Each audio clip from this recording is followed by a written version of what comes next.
Dedi Mulyadi kesal guru SD ajari siswa berenang di lapangan, Kepsek ngaku cuma simulasi.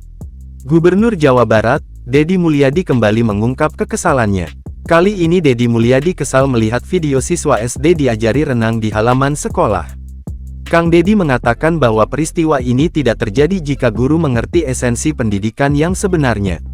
Dalam video yang viral di media sosial, puluhan siswa SD berbaring di lapangan sekolah. Para siswa itu kemudian melakukan gerakan seperti sedang berenang. Menanggapi itu, Dedi Mulyadi pun memberikan komentarnya di sela-sela kegiatan retret di Akmil Magelang. Saya melihat postingan guru olahraga memposting kegiatan anak-anak sedang berenang yang dilakukan di atas lantai dan di atas meja, kata Dedi Mulyadi dikutip dari TikTok @dedimulyadiofficial, Selasa tanggal 25 Februari tahun 2025. Dedi Mulyadi pun menegaskan bahwa keluhan orang tua bukan soal renangnya, tapi soal biayanya.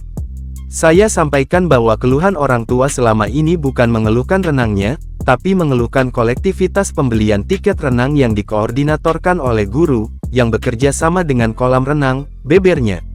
Sementara itu, diketahui sekolah yang memposting video anak-anak praktik renang di lapangan ternyata SD Negeri Pinayungan 2, Kecamatan Teluk Jambe Timur, Kabupaten Karawang, Jawa Barat.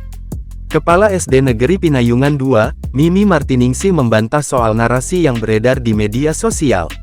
Menurut Mimi, narasi itu tidak seperti yang terjadi di sekolah.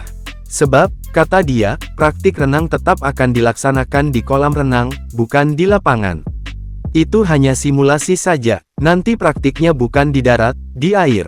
Masa renang di darat, kata Mimi dikutip dari kompas.com, Selasa tanggal 25 Februari tahun 2025. Pertama di sini dulu, sekolah, nanti baru renang di tempat renang, kata dia.